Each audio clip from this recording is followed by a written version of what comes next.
संपूर्ण भारत को सुजलाम सुफलाम मलयज शीतलाम करने वाला प्रदेश कहा जाता रहा, जिस प्रदेश में जाए बिना, बद्री और केदार में जाए बिना हिंदुओं के 4 धाम पूरे नहीं होते, जहां के पहाड़ और हेमकुंड साहब गुरु गोविंद सिंह जी की तपस्थली से आज भी प्रेरित और गुंजित होते हैं, वह प्रदेश, वह पहाड़, वहां कहावत है कि यह पहाड़ अपनी संतानों के लिए सबसे निर्मम और निर्दयी रहे। जहां दुनिया भर के तीर्थ यात्री आकर, पर्यटक आकर आनंद और पुण्य का और मोक्ष का अनुभव करते हैं, जहां से पांडव सदेह स्वर्गारोहण के लिए गए वसुधारा और माना होते हुए, जहां हनुमान ने घटोत्कच मंदिर का निर्माण करवाया, जहां से प्राचीनतम कैलाश मानसरोवर जाने का क्षेत्र रहा तिब्बत की ओर, वह क्षेत्र आज केंद्र की दयनीय उपेक्षा और एक भेदभाव का ऐसा शिकार हुआ है कि वहां के पहाड़ खाली होने लगे। वहां के पहाड़ से नौजवान रोजगार और रोजी रोटी कमाने के लिए तो तमाम देश के अन्य शहरों में जाने पर मजबूर हुए, वे अपनी इच्छा से नहीं गए। इच्छा से जाए तो ठीक है, ये पहाड़ अपनी संतान के लिए सबसे निर्मम हो गए, निर्दयी हो गए। ये वो क्षेत्र है जहां 5000 गांव ऐसे हैं जो आज भी सड़कों से जुड़े नहीं हैं। ये वो क्षेत्र है जहां थोड़े विकसित कहे जाने वाले 2000 गांव ऐसे हैं जो निकटतम सड़क से 5 किलोमीटर औसत दूरी पर है। ये वो क्षेत्र है जहां आज भी छोटी छोटी बच्चियां 2-2, 3-3 किलोमीटर चलकर पानी घर पर लाने के लिए मजबूर होती हैं। ये वो क्षेत्र है जहां 86% गांव आज भी अविकसित श्रेणी में है, जहां का 65% क्षेत्र वनाच्छादित है, जहां पर 86% क्षेत्र वह शहरी तमाम सुविधाओं से अलग है।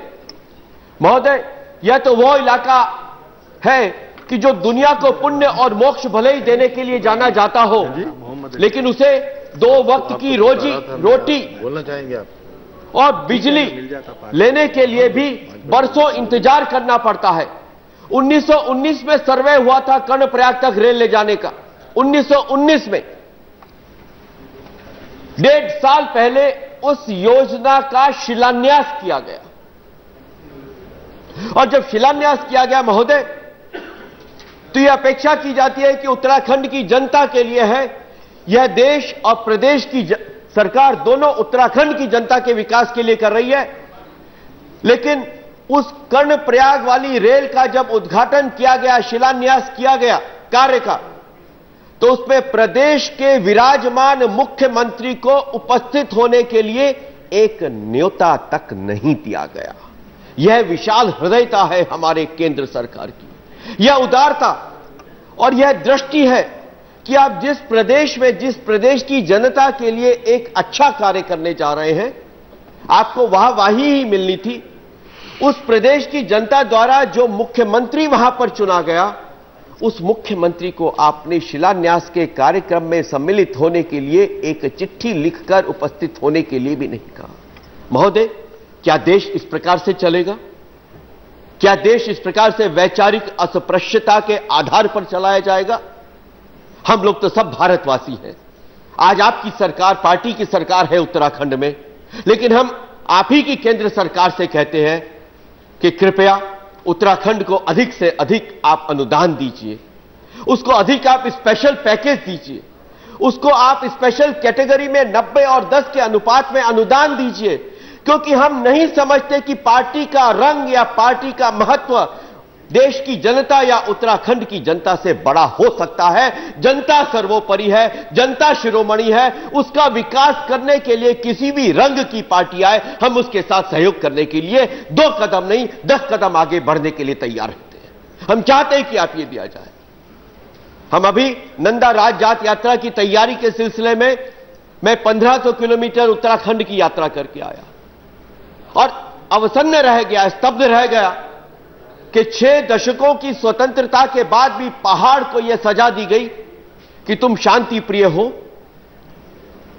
तुम भारत की आध्यात्मिक विरासत के सबसे बड़े संरक्षक और पुजारी हो, तुमने देश को सबसे अधिक देशभक्त और वीर सैनिक दिए, इसलिए तुमको विकास के वे मापदंड नहीं दिए जाएंगे जो हम उनको देते हैं जो भारत का तिरंगा जलाते हैं, जो भारत के खिलाफ विद्रोह की आवाज उठाते हैं, जो अराजकता फैलाते हैं, जो विदेशी ताकतों से पैसा लेकर पीएलए जैसे संगठन हिंदुस्तान में बनाते हैं, जो हिंदुस्तान की हुकूमत को चुनौती देते हैं और कहते हैं कि वे अलग हो जाएंगे।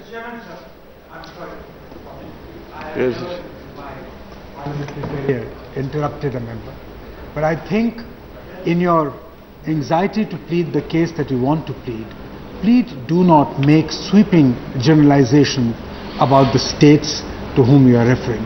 It is wrong to compare states in terms of the spirit of nationalism. I think all states of the union are equally nationalistic. That is the point I wish to make. I appreciate, sir, what you have said, and I agree with you. But what I wanted to stress was this, that the states where there are insurgency activities, the states where there are terrorist activities, the states where there are organizations which are banned by the Ministry of Home Affairs, and they have got names like People's Liberation Army, which appears in the annual report of Ministry of Home Affairs that has been banned in Manipur. If they are getting special packages, what have we done, sir, that you have denied us that package in spite of the promises, in spite of the assurances, and in spite of knowing very well that we are more backward, we are perhaps as backward, if not more backward, than the states which you are giving special packages. That's the only request that I want to make. I do not want to compare the nationalism or the patriotism of any state in the country, because I stand for everyone who is an Indian, who belongs to India, is as patriotic as any other state. So there is no comparison. महोदय, मैं आपके सामने केवल ये कुछ बातें बताना चाहता हूं कि जो प्रदेश 65% वनाच्छादित है, जो 17,000 करोड़ रुपए प्रतिवर्ष देश के जो इकोसिस्टम की सेवाएं हैं उसको देता है, यह सरकारी केंद्र सरकार का आंकड़ा है, जहां पर हर स्थिति में दूसरे प्रदेशों से जब हम तुलना करते हैं तो बहुत भयानक स्थिति आती है। साहब, ये सीमावर्ती क्षेत्र आप देखिए, चीन और नेपाल से हम मिले थे। चीन और नेपाल, जहां से जिसकी सीमाओं से 350 किलोमीटर मिला हुआ है चीन से, और 275 किलोमीटर सीमा है हमारी नेपाल से। 650 किलोमीटर तो हमारी अंतर्राष्ट्रीय सीमा है, और इसमें 9% और 16% भारत की टोटल सीमा जो है वो उत्तराखंड में चीन और नेपाल से मिलती है। 13 में से 5 जिले हमारे सीमा पर हैं।